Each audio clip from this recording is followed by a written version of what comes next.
This is a relay project. Real Talk starts right now. Here's Ryan Jesperson.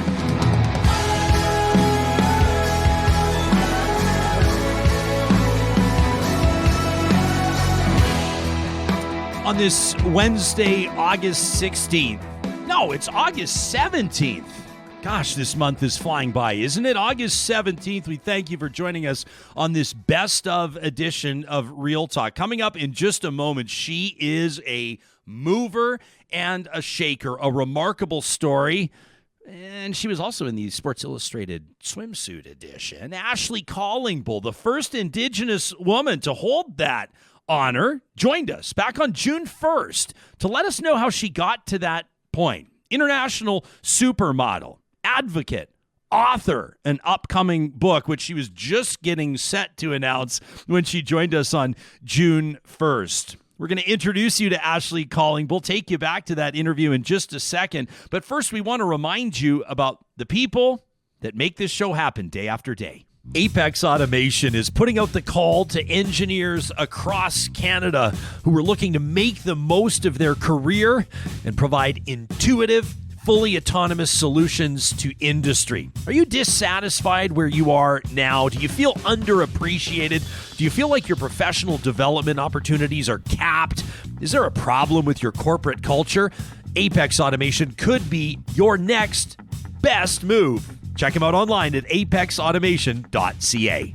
Sherwood and St. Albert Dodge has Alberta's best selection of Chrysler, Jeep, and Ram trucks. You can check them out online or in person today and browse their new and pre-owned selection. Whether you're looking to upsize to make room for a new family member or downsize based on fuel costs, you'll find your perfect fit online or in person at Sherwood and St. Albert Dodge. Local Environmental Services has been providing waste and recycling management services in Alberta and now Saskatchewan for more than a quarter century. They're still family-owned. Some people say it's only garbage, but not to Local Environmental Services. They believe communities deserve better. Whether you're looking for water hauling, vacuum truck services, fencing, portable toilets, or front-load bins, you can get your quote today at localenvironmental.ca. Well, our next guest, proudly from Enoch Cree Nation in Treaty 6 territory, she's an actress, a Sports Illustrated swimsuit model. She's a motivational speaker and a soon-to-be author, and as of yesterday, per her big announcement, a CFL in-game host for the Edmonton Elks. What a pleasure to welcome Ashley Callingbull to the show. Welcome to Real Talk, and thanks for making time for us. Thanks for having me. I appreciate it. It's been an unbelievable few years for you and literally, Ash, the millions of Canadians that have followed your career. To call you a Sports Illustrated model doesn't seem to do justice to the fact that swimsuit edition that just launched a couple of weeks ago, you are the very first Indigenous model to grace those pages in Sports Illustrated history. What a month for you.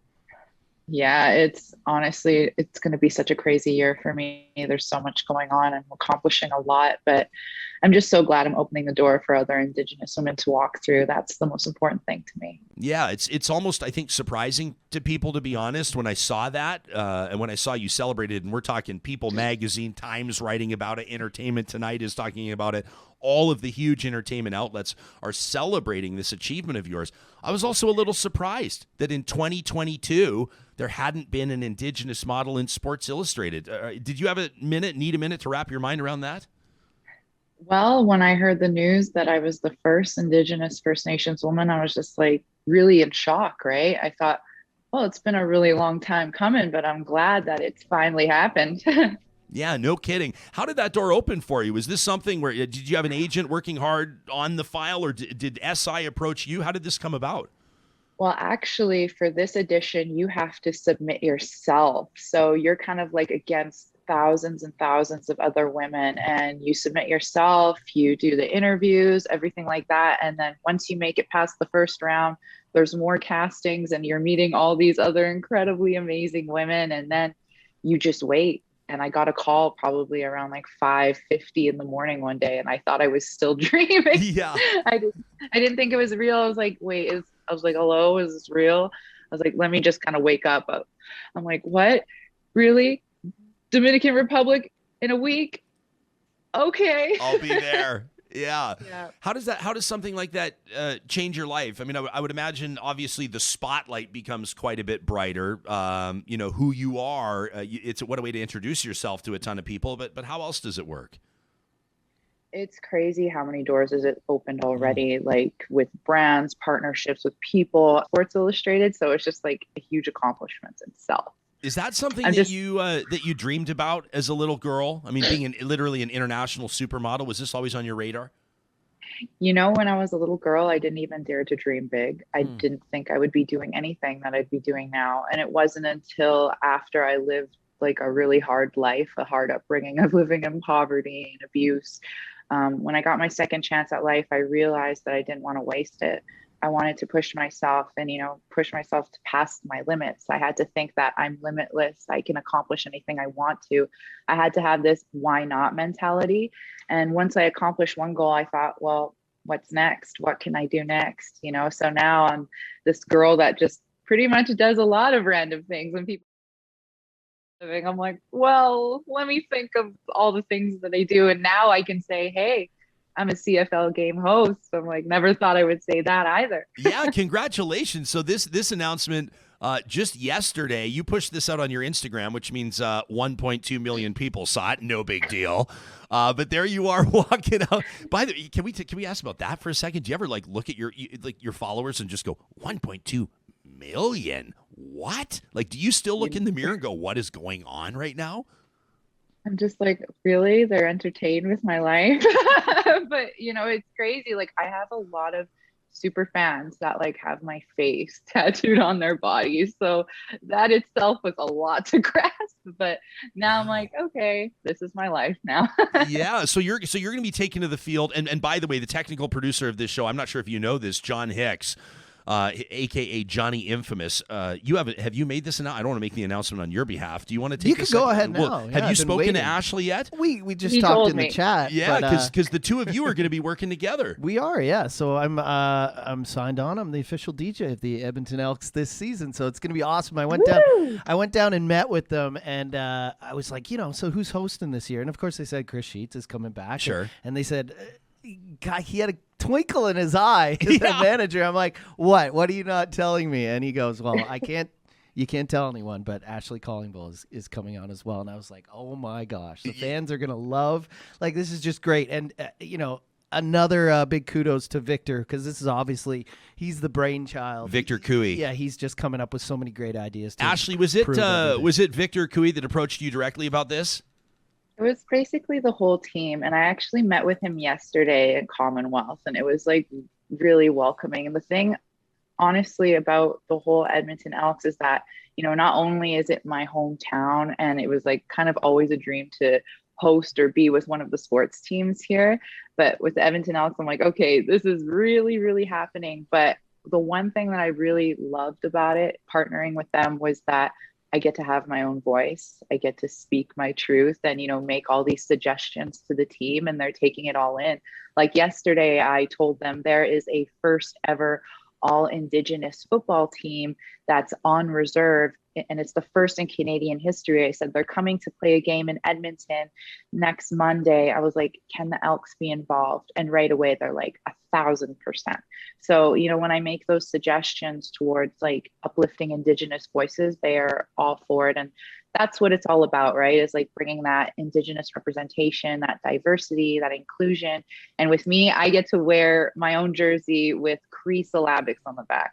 And that's rarely ever seen. And now I'm going to be in this huge space, own it, and be proud of who I am. And that's why representation is just so important, because other Indigenous women and children and men are going to be looking at this, and they'll see their faces reflected in mine. And that's just so uplifting to see.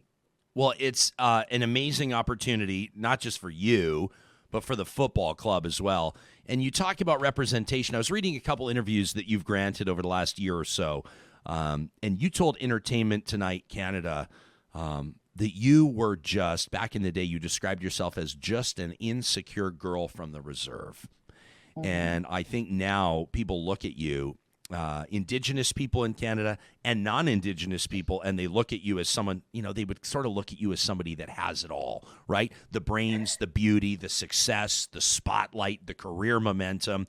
It's probably not lost on you that there are thousands of young Indigenous boys and girls that probably have posters of you up on the wall, that probably follow your every move. A lot of them, I bet, Ash, are going to be going to football games, not necessarily to see the players. They want to see you in action. What does that mean to you? Means a lot. I get messages daily from Indigenous youth and like men and women about like the inspiration that I'm bringing into their lives. And, it is crazy how many responses I've got from Edmonton Elks fans, the fan base that has reached out, and then people who haven't been fans that are now fans because they want to come because I'm going to be there. So, at first I was just like, wow, I knew this was such a big deal, but it's even bigger than that. And I'm just so proud to be a part of this organization. And I can't wait to see what kind of season this is going to be. And I just know we're going to kick some, I don't know if I can swear. Oh, you can say whatever booty. the fuck you want. Yeah, no problem. You can say we're going to kick some ass. Yeah, yeah. And you know what? I told you this in the email last night. I'm really excited too. Before the team even brought on Victor Cooey, I mean, even under previous administration, I'd said on the radio, I used to work for the rights holder, right? And so, the conversation had to be kind of curated when it came to the discussion around the name change with that franchise and some of the controversy, including people living in Canada's North and Indigenous First Nations, Inuit communities, et cetera. And I said, I'll tell you what, I felt like, and I'm not a huge football fan in the sense that, I love going to games. Trust me, I love the experience. I never played. I don't really totally understand the nuances of the game. But as a fan, I said, I'll tell you what, if this team commits to a rebrand, if this team commits to renaming this franchise and does it well, we'll be first in line to buy season tickets.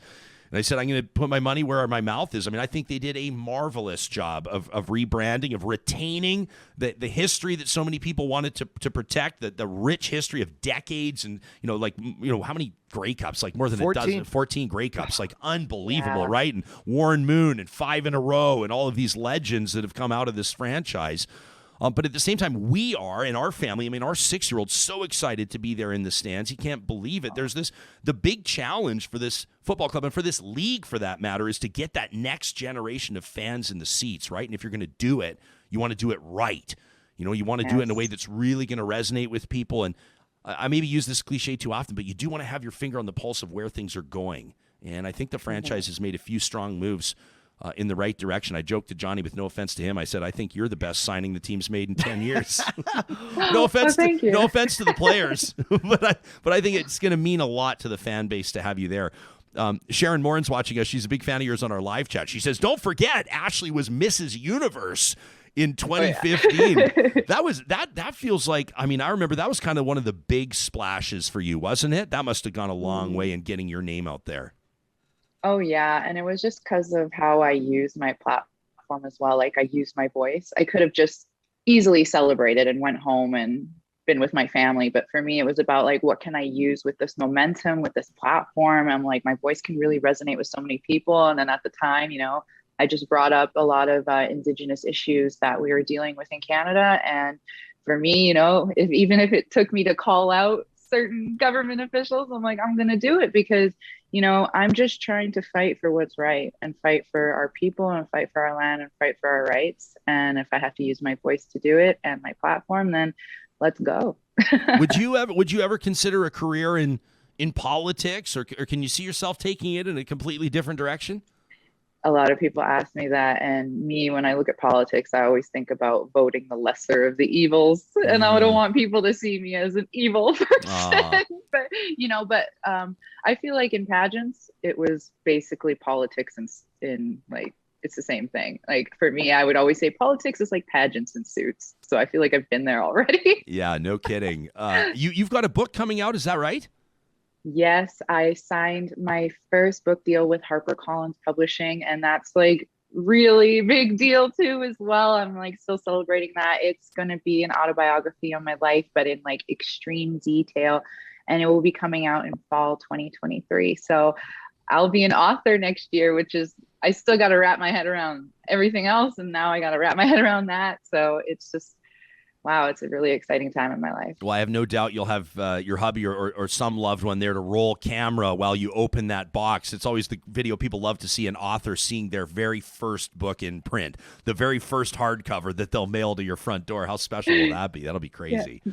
My husband has literally been that person on the side the whole time, just like taking pictures, watching all my reactions to everything that's been happening, and just being like the biggest support I have. Yeah, unbelievable. Well, Ashley, I mean, we're just really thrilled for you. We're excited for the Elks franchise. That's exciting in the city of Edmonton, too. Everybody in Treaty 6, and I know with Enoch Cree Nation as well. We spoke to Chief Billy Morin just a few days ago on the show. It was great to connect with him, and I know there's a lot of really great things happening with the First Nation.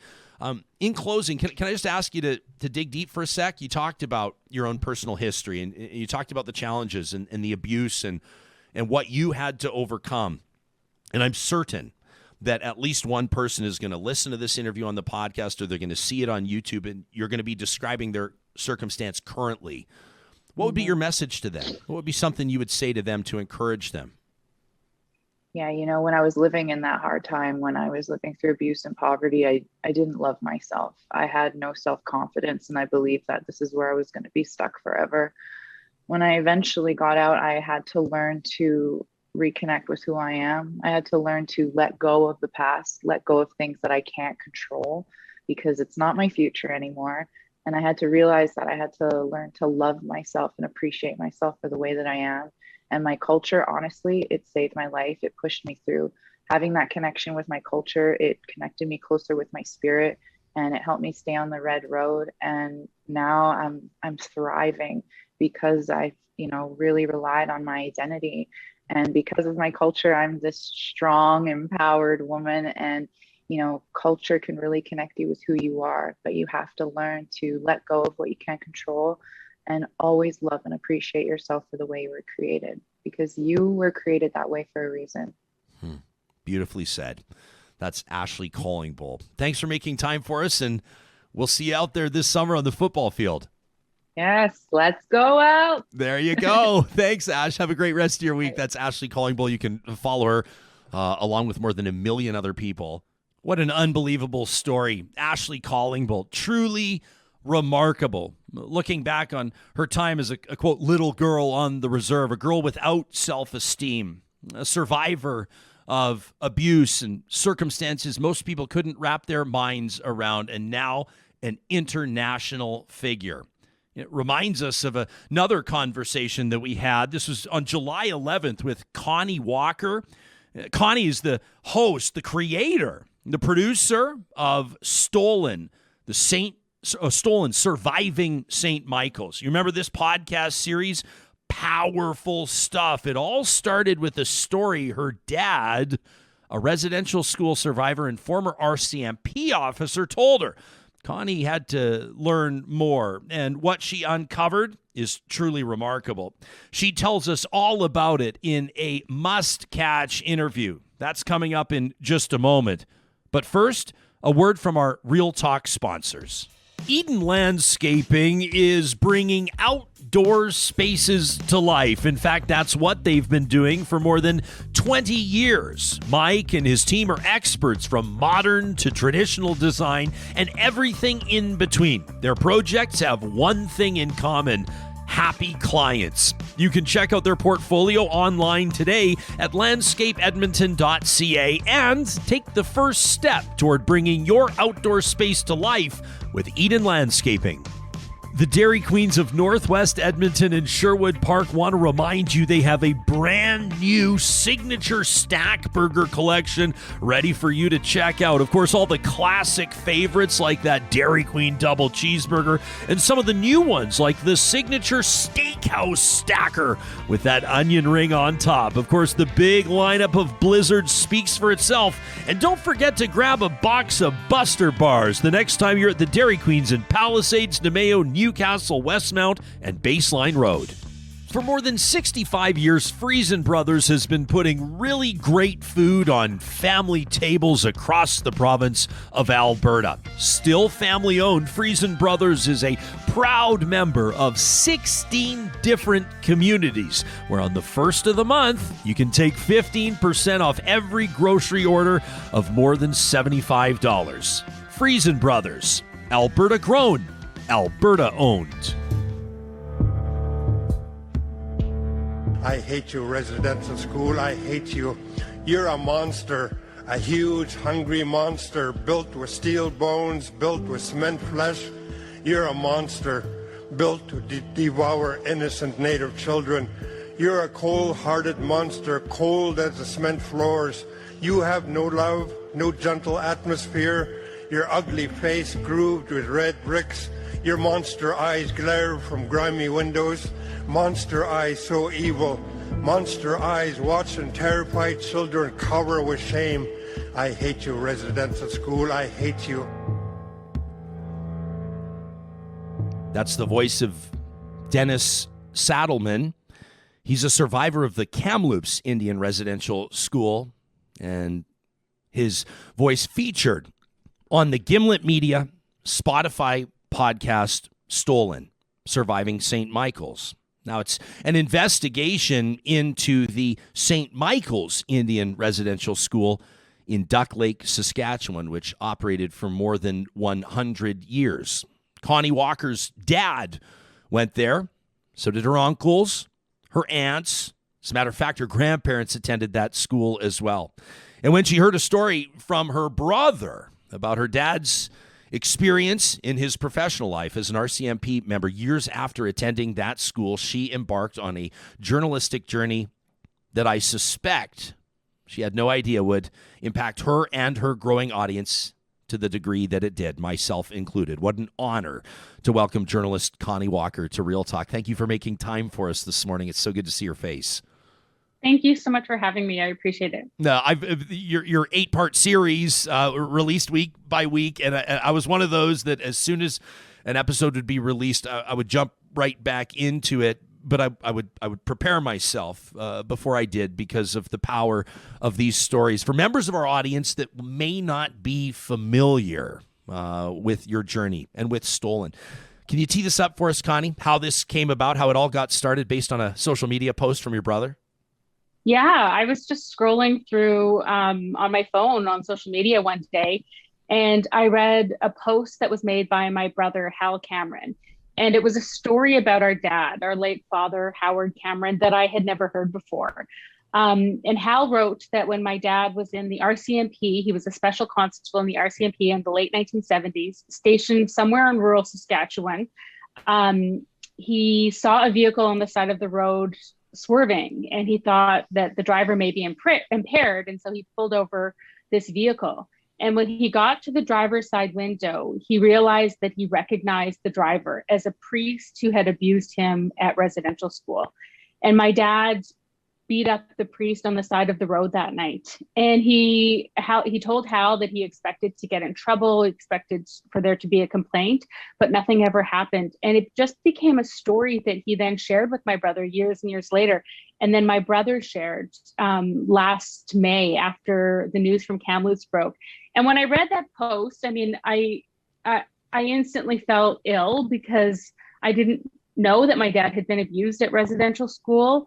And it made me realize I didn't know anything about his residential school experience. I didn't know where he went or for how long. And I felt like, you know, I've been a journalist for 20 years, and that was something I should know. I should be connecting those dots in my own family. And that was the beginning of our podcast. So you start traveling, you start hitting the road and meeting with, your aunties and your uncles and people that also survived, I would say attended, they survived that residential school in search of information about who this priest was. What was his name? What was his identity? What was the initial connection to your dad? You want to learn more about your dad's experience as a young boy at this school. I believe that he was sent there when he was 6 years old. 6 years old. But the more people that you talk to, and I'm trying to find the balance here, Connie, just to say that I really want to make sure that people listen to your podcast. So I don't want to talk too much about the specifics because it's a journey as an audience member. It's a journey as a listener. But the more people that you talk to, the more you learn about the magnitude of how this specific school in Duck Lake impacted not just your family members of that generation, but for generations to come. Yeah. And I just have to say, I'm so excited to talk to you about it as well, because this is something that I have been like living and breathing and just, sitting with for months and months and months now. And especially now that the podcast is over and we're not working on episodes, although actually we may be working on a bonus episode, but, it feels like the infrastructure to talk about it goes away, but my interest doesn't. I'm still so deeply invested. I feel like obviously this is such a personal story. And I'm just so grateful to have it out in the world now and to actually be able to share it with people, and then to talk to people like you who've like made the time to listen. Like I'm just so grateful that people are listening and hearing this story. But I think that as a journalist, it was like this strange journey for me to kind of embark on, obviously, because it is so personal. Yeah. It is such a personal story. It's my dad's story. Like, what happened to him at 6 years old, that stayed with him for that long. And as I began to uncover more about him through these interviews with my dad's brothers and sisters who also went to the school, I began to see like just how connected I was to this story as well. Like just how connected, how our relationship was shaped by his experience in that residential school, because like so many survivors, he really struggled for a long time. You go through this kind of experience at 6 years old. He was a native Cree speaker when he was dropped off at St. Michael's. And what I heard from family members and survivors there is like, it's just this nightmare situation that children were put in, where my family members immediately started talking about, the hunger that they experienced in the school, the loneliness, the fear, the punishment, the physical abuse by priests and nuns who ran the school. The school was run by a Catholic order of oblate priests called the Oblates of Mary Immaculate, and nuns from a local organization as well. But then, I immediately started also hearing names of priests who were allegedly abusive to children at the school. And in one of my very first interviews, my dad's brother, my Uncle Bill, and his wife, my Auntie Lorraine, told me that, it wasn't just my dad who was abused at residential school, that one of my other uncles was also abused. And they named a priest that then became kind of a focus of our investigation. And I'm like you, I don't want to give away too much, but I also feel like it's important to know that like, that we find out that he's still alive, and that becomes a part of the journey as well, is like really trying to like, not only understand what they all went through as children at the school, but then also, understand what happened to the alleged abusers after they left these schools. Your conversation, your interview with one of these alleged abusers, now in the dark winter of his life, if life is in seasons, I think it's safe to say that his is near the end. And there's important conversation in the podcast as well about prosecuting these crimes, and I think that that's a conversation that needs to happen. There's a point that's made in the podcast where we say if we're still going after war criminals, people that were running gas chambers and operating Nazi concentration camps in World War II, there's absolutely no reason why we can't go after alleged abusers that were propping up and as a matter of fact, administrating Canada's residential school system for decades. Your conversation with one of those alleged abusers is one of the most powerful interviews I've ever heard in my entire life. But you spoke to, I think was it 28, almost 30 survivors, and your team of journalists and producers. And one of them was a man by the name of Eugene Arcand, who warned you. He said, don't play with this, right? Yeah. What did he say? Hang on a second. I wanted to pick this up off the floor because I scribbled. Look at this. It's a magazine I had, and this has nothing to do with you. But look at this. There's chicken scratch all over the cover because it's what I've been listening. I'm scribbling down notes as I was listening to your conversation with Eugene, and I've been carrying it. He said, "Don't become an expert on the backs of our misery." And when he said that, I just went, "Whew." Yeah. Yeah, so how did you know? Because you were wrestling what you said, whether or not how much of my dad's story is mine to tell, you wondered aloud. Yeah. I mean, that conversation with Eugene, it really shook me. It really gave me pause. It really made me think about how I was approaching this story. I feel like I've been a journalist now for over 20 years and always interested in telling these stories, but for a long time there was very little interest in hearing stories from our communities. And as I've been given more and more opportunities to take them on, I've been thinking a lot about what is the approach? Like, how do you tell stories from your own community? How do you deal with the trauma that inevitably you encounter, because so many Indigenous people have experiences with trauma? And especially with residential school survivors, I think what Eugene was saying was like, they have been ignored and misunderstood and really gaslit for so much of their lives. They left these schools as teenagers, and then for years and years and years, decades, what they endured in those schools was hidden, was not talked about, they were not believed. And what Eugene was saying was that, survivors need to be empowered to tell their own stories, that this, he was so generous, I think, as well, just in terms of like understanding and helping me understand how, as intergenerational survivors, I've also been impacted. But I think what he told us about, that they can do this, they can tell these stories, it really shaped the way that we, the podcast laid out. In the very next episode, we decided to essentially hand the microphone over to survivors. We spoke to 28 survivors from St. Michael's, and we wanted it to be, to have them feel like they were empowered to tell their stories themselves. And it's a non-narrated episode. It's them essentially reconstructing the school through their memories and their voices, and telling the truth about what they endured there as children. And that directly came from that conversation with Eugene.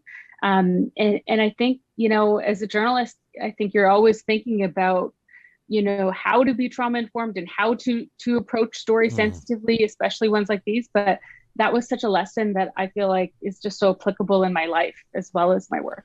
There's things that you'll hear as an audience member listening to something like Stolen, Surviving St. Michael's, this journey, this journalistic journey. I keep referring because that's what it felt like. It was like you were learning about your family, and we were privileged enough, and I felt like it was an honor, and almost there's a responsibility as an audience member too. What are you going to do with this information?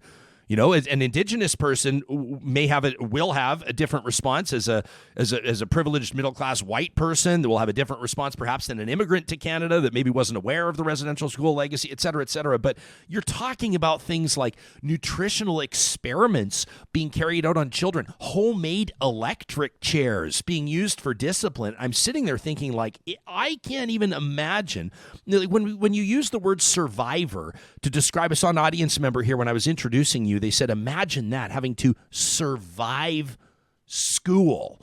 It opens up, I suppose, the onus is on us as people living in Canada right now. It demands that we understand what these survivors have been living with, the challenges they encountered, the intergenerational aspect of this. And then to state the obvious, Connie, you know what I'm sitting there thinking as you're telling these stories? This is only one of the schools. This is only one. Yeah. No, I feel it's shameful that in 2022, we're just learning this history about St. Michael's. Like you said, it was open for 100 years. Survivors have already told a lot of these stories, as part of the residential school settlement that happened in the early 2000s. And as part of that settlement, in order to receive compensation for the abuse they experience, they had to talk about it through these government hearings. They had adjudicators, and if they were believed, they were compensated. But as part of that, what they also did was they named their abusers, and the government hired private investigators to track down these alleged abusers, but not to investigate them criminally or to try to hold them accountable, but to invite them to participate in that process. And so, as a journalist, I feel like I just feel so much regret that I didn't look at this sooner, that I didn't, pay more attention earlier, because what's happened is that the window for accountability, because, what we uncovered at St. Michael's was just, after that interview with the priest that you mentioned, the priest who we had heard multiple allegations against of sexual abuse in my dad's family, he denied abusing kids at the school, but he talked about abuse at the school in a way that I found disturbing. He said that he actually saw other adults at the school sexually abusing children. And it made me want to understand just how widespread was the abuse at this school. Like how many, like if there were three people in my dad's family who experienced sexual abuse, four people that I know of, how widespread was the abuse? And what we uncovered was just shocking and disturbing, and also infuriating, because that the window for accountability is small. There are only a few of these alleged abusers who are still alive.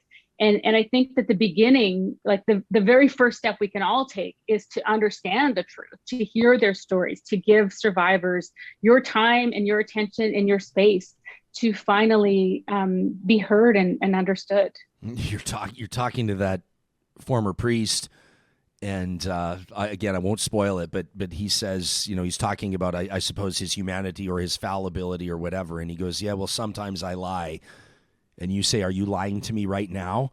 And I just stopped in my tracks. I was like, wow. I mean, it's just unbelievable. People need to check it out. You talk about being a trauma-informed journalist, and that's important. In episode 8 of 8, which was just released a short time ago, you get very personal. And I have to assume that this is unlike, you, as mentioned, your journalistic career has extended more than 20 years. You've worked on other high-profile projects. This, unlike anything else you've ever done before, once the reporting was finished and you start going into the editing booth and you start cutting it and putting it together, and you've had time to think about it, and I'm sure it's visited you in your dreams, and I'm sure it visits you in your waking hours as well. How would you describe the impact of this project on you personally, not but as a person? Yeah, it's been the hardest thing I've ever worked on, like without a doubt. I think the hardest thing was really, hearing the stories that my family shared with me, because these are things that we never talked about. Like, my dad is one of 15 kids, 15 of his brothers and sisters who went to that school. So all my aunts and uncles, they had a similar, if not, the same experience as my dad, but we never talked about it. And so hearing the stories from them about what they endured as children, about the hunger, the fear, the loneliness, the abuse, was so difficult. And holding and feeling the responsibility of hearing those stories and wanting to share them in a way that was respectful and trauma-informed felt like such a huge weight. And I always feel that responsibility, but I think it's just magnified by so much when it's your own family. And then it also became an exploration into my own childhood trauma. I mentioned, like in the first episode, actually, how I witnessed violence at home from my dad, how he was physically abusive, and starting to understand and connect the dots was such a difficult thing. And then understanding other experiences that I had and how they were connected to the abuse that happened at St. Michael's. It was just heart-wrenching but also, I have to say, like, so healing to actually shine a light on something and to have a process to talk about it and to have the infrastructure to go through it. And throughout making of the podcast, I'm seeing a therapist every week, a trauma specialized, like a therapist that focuses on trauma. And I have such an incredible support system through my family and through my partner, and at work, it has felt like it has been, it sounds kind of cliche or cheesy to say, but a really healing journey for me as well, to kind of expose this truth and to understand it and connect the dots. And as I've been, like, I feel like I strive to be a trauma-informed journalist, and I feel like, that's not something that I learned about in school or on the job until very recently. But one of the things that I've been learning about is that one of the ways that you can heal from trauma is to talk about it. Mm-hmm. Is to talk about it in an environment where you feel safe, where you're given agency, where you're given respect, and that, I feel like, is something that an environment that I try to create for people that I'm interviewing and talking to, but also one that I feel like I had in going on this journey. So it has been difficult, but it has also felt like such a gift in so many ways. In each of your episodes, there's at the beginning a note that there will be vivid or detailed descriptions of sex abuse, physical abuse against children. You warn the audience, essentially, and then at the end, you provide some resources for people that may be living with or perhaps have survived that type of abuse. And then you invite people that may have information specifically about St. Michael's in Duck Lake to contact you. I'm curious to know how many people did, what you heard from other survivors, and I have to imagine you've heard from survivors of other residential schools across the country as well. How did this land with, or how did this impact, as far as you can tell, survivors across the country? Yeah, I think the overwhelming reaction has been a positive reaction. And I feel like it starts out as a very personal story about me and my dad. But I think that what I quickly realized and what I heard from so many people, even after the first few episodes came out, was how this was also their story, that so many people had the same experience. And I remember, in 2015, I was a reporter for CBC television, and I was covering the final event of the Truth and Reconciliation Commission. And I remember Justice Sinclair, who was the chief commissioner of the TRC, telling a room packed full of media and intergenerational survivors and survivors of residential school that there's not a single Indigenous person in Canada who's not been touched by the legacy of residential schools. And I knew that was true, but I hadn't connected the dots in my own family. And I feel like what I've learned and what I've seen is like how, this is not just me and my dad's story. This is the story of almost every Indigenous person and survivor and their family. Like, we've all been impacted by this legacy in so many heartbreaking ways, but it's also just the time right now where we're starting to connect the dots and we're starting to unpack what's happened. And the response that I've heard from community and family has just been just so overwhelmingly positive and just makes me feel so grateful to the survivors for sharing. But also, I feel like as a journalist, I'm also hearing from people who knew or know some of the people who worked at St. Michael's. And, I still feel like there's more reporting to be done. Like there's more, there's still more work that we need to do. And I think your point about how this is one residential school is so important.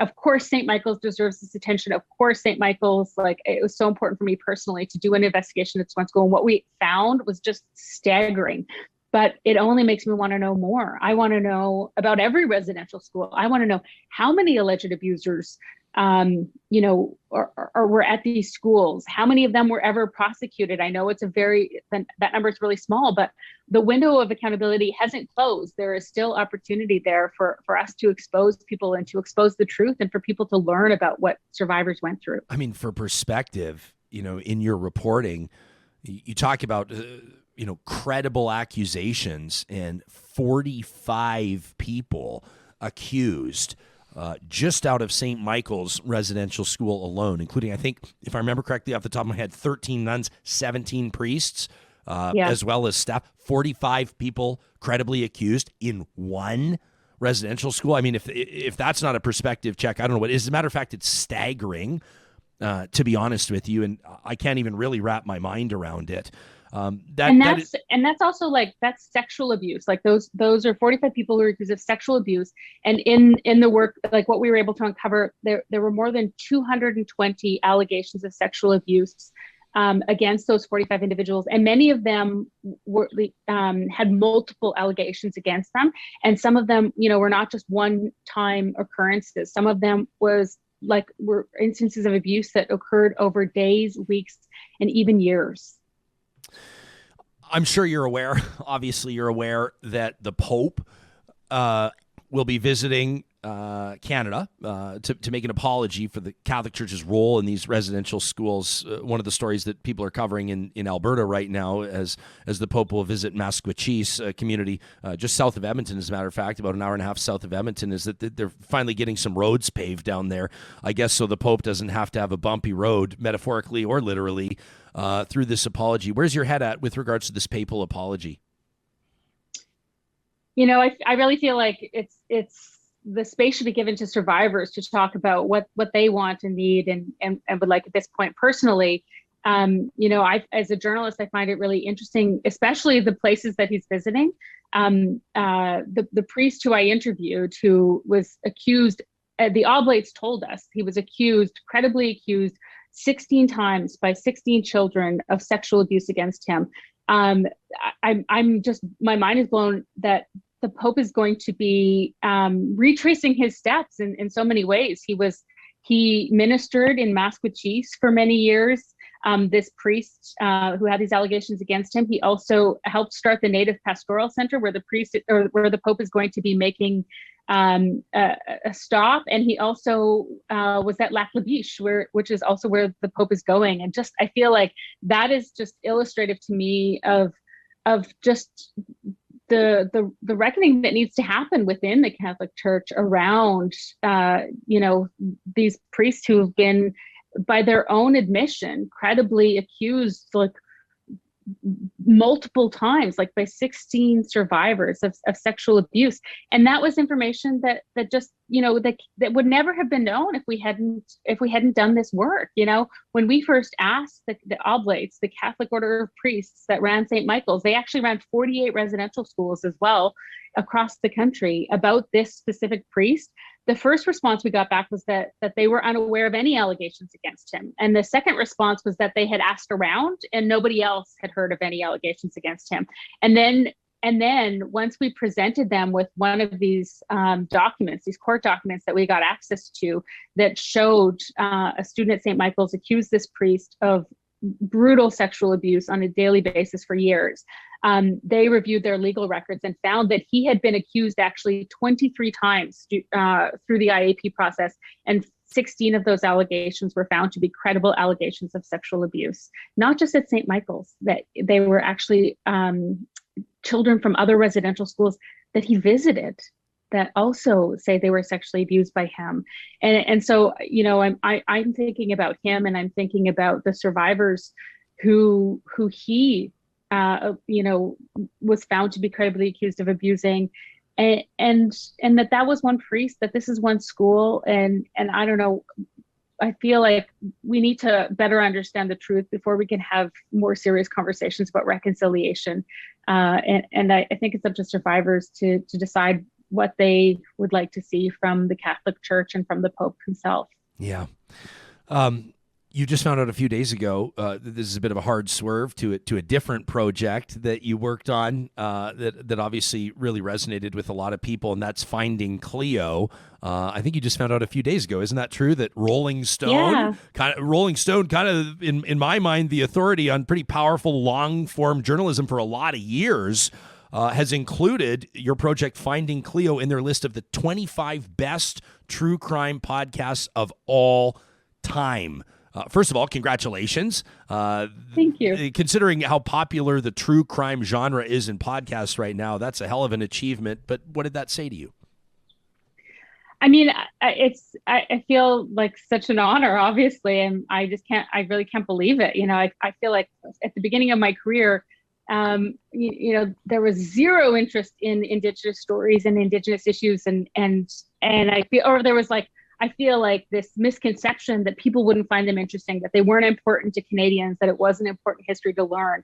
And I feel like that is such validation that of course our stories are important. Of course of course they matter. Of course, stories like my father's, like Cleo Samaganus, like Alberta Williams, like Jermaine Charlo, that these are real people at the heart of every podcast that I do, and that people now understand just how important it is to learn truth about this shared history. I think that so many Indigenous stories have been misrepresented or underrepresented for so long in Canada, and it's long overdue that we start telling these stories. And I think it should be, Indigenous people who are leading that charge, and I'm so grateful to get to do this work.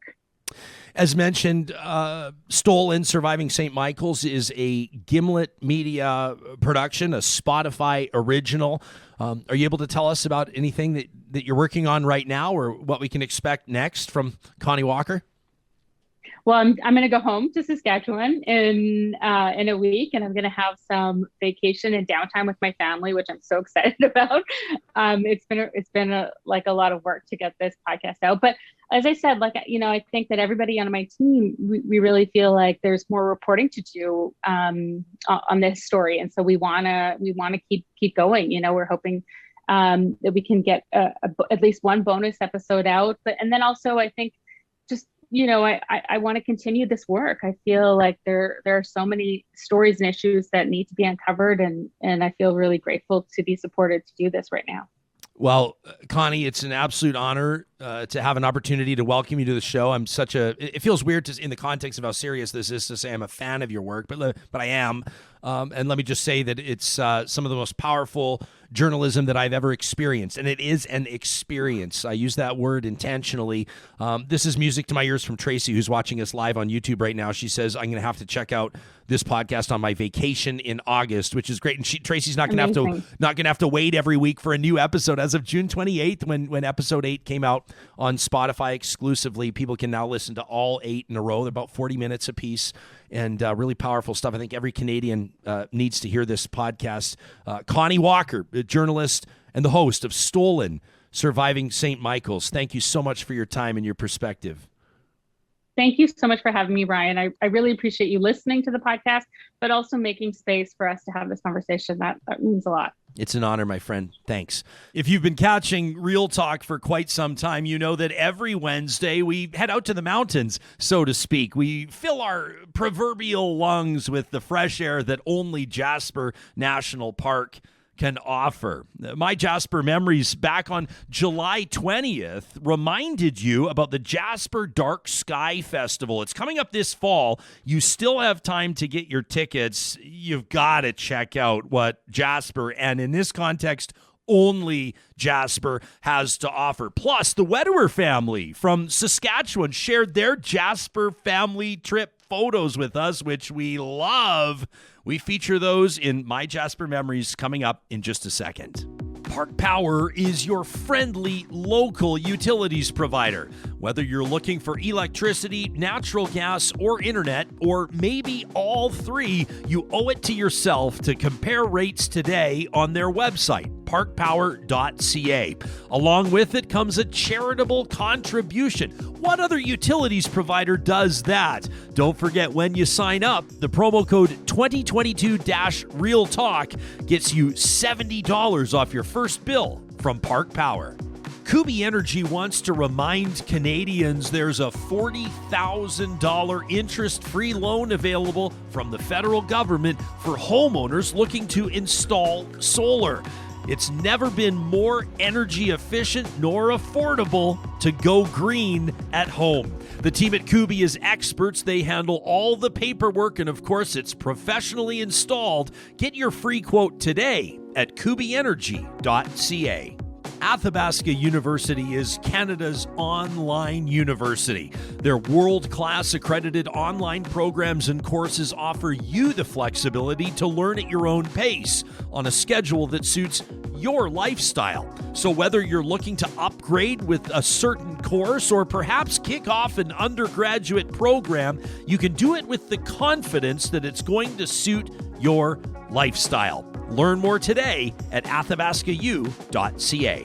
Covenant Health has made a huge difference for patients and their loved ones for more than 160 years. And for 30 years, the Covenant Foundation Lottery has played a role in making a difference for those in their care. Every ticket purchased has a far-reaching impact. Thanks to you, Covenant Health is at the forefront of technological innovations and a leader in palliative and urgent care. Get your tickets today at covenantfoundationlottery.ca. Every Wednesday, courtesy of our friends at Tourism Jasper, we have an opportunity to, we never ignore the news cycle. We can't. We want to be informed and engaged, but sometimes you just need a break. And you want to head outside. And a big part of that is Jasper's legacy as a dark sky preserve. I feel like I'll do my best with my words, but this is one you're going to want to watch on YouTube. A time-lapse video. What you're seeing right now is that Jasper sky, including the northern lights, This levitating movie magic will soon dazzle the Rockies for the second year in a row this October. So now's the time you want to think about it. Mark your calendar. The Jasper Dark Sky Festival will have a hypnotizing light show. Hundreds of choreographed drones moving in sync above the mountain town. What? The annual 2-week Dark Sky Festival runs October 14th through the 23rd. It will also draw a stellar lineup of space and science stars who will tackle the hottest topics of the day, like space tourism and the search for extraterrestrial intelligence. New to the festival this year and coming from around the planet, authors, astrophysicists, artists. Edmonton's own AI expert, Patrick Pilarski, will be there bringing his research on how bionic limbs can help amputees. Such a cool area of study. There will be Indigenous events, a symphony under the stars with, of course, the Edmonton Symphony Orchestra, kid-friendly rocket launches. I think that'll get a bit of attention with the younger Real Talkers. And then live and interactive science demonstrations with the TELUS World of Science, stargazing using the most powerful telescopes in the Rockies, astrophotography, guided night hikes, foodie experiences, and more. Just check out jasperdarksky.com, or rather jasperdarksky-. John, can I try that again? jasperdarksky.travel. jasperdarksky.travel is where you can learn more about the Jasper Dark Sky Festival. Now, I wanted to stretch this My Jasper memory a little bit longer because we got this amazing message from a Real Talker. Please, I'll take a nap. Can we get into these Instagram photos? Yeah. How cool are these? We were telling you earlier today about the family that was in touch with us and basically said, hey, listen, we've got our own My Jasper memory, and we love these. We love when you're in touch with us to let us know exactly what your family's done to enjoy Jasper. And so this was courtesy of Leanne, and she let us know about their family's trip out, her husband Rod, and then Abigail and Kennedy, their kids from Saskatoon. Said they were following a road trip plan. Saskatoon to Stony Plain to Jasper to Salmon Arm to Vernon to Nelson to Fernie, back to Saskatoon. What a loop. They said that Moline Lake boat tour to Spirit Island was absolutely awesome. She says we booked it after hearing about it on Real Talk and then viewing my wife Carrie Skelton's Instagram reel. She says it was just as beautiful. You can check out Leanne's My Jasper memory on her Instagram profile. I know she wouldn't mind. She's at Leanne Wewewer. And you can find it, of course, there. That Moline Lake Spirit Island boat trip. Have you ever gone on that? No, I haven't. Dude. What? It is. Take me. I should take you on You, that. me, this music? Come on. Maybe we'll just bring And the live. Lake. What most people don't know is that the guitarist is actually sitting right beside me on Yeah. a stool. Yeah. Birkenstocks, hemp pants. We really should give him credit one day. We Put it on should. camera. We should give him credit. Anyway, Leanne, we love that you shared your photos with us. If you have a My Jasper memory, please do hashtag My Jasper and Real Talk RJ, and your family's adventure could be featured a Wednesday right here on Real Talk. We love seeing your photos from your family trips, your adventures, your outings, hiking, fishing, golfing, relaxing, whatever. Make sure you use the hashtag MyJasper and Real Talk RJ. You could be featured on a future edition of My Jasper Memories. We're back at it tomorrow with another best of edition of Real Talk. We're going to take a look at online security. A quick heads up for parents and caregivers you won't want to miss. In the meantime, check out our website, ryanjesperson.com. That's your home for our Real Talk archives and, of course, our merch, where you can pick up Real Talk toques, fitted t-shirts, crescent mugs, golf balls, and more. We'll talk to you soon.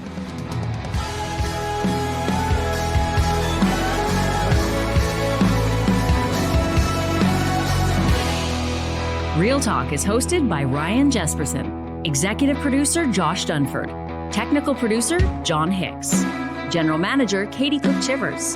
Account coordinator Lawrence Derlego. Human resources Lena Shepard. Website design Mike Johnston. Voiceover by me, Carrie Skelton. Real Talk's editorial board is Supriya Dwivedi, Ahmed Ali, Brandy Morin, Ann Castleman, Corey Hogan, Harman Candola, Catherine O'Neill, and Chris Henderson. Member Emerita, Julie Rohr. Real Talk is recorded in Edmonton, Alberta on Treaty 6 territory, the traditional and ancestral territory of the Cree, Dene, Blackfoot, Saulteaux, and Nakota Sioux, home to the Métis settlements and the Métis Nation of Alberta. Real Talk is a relay project. For more, check out ryanjesperson.com.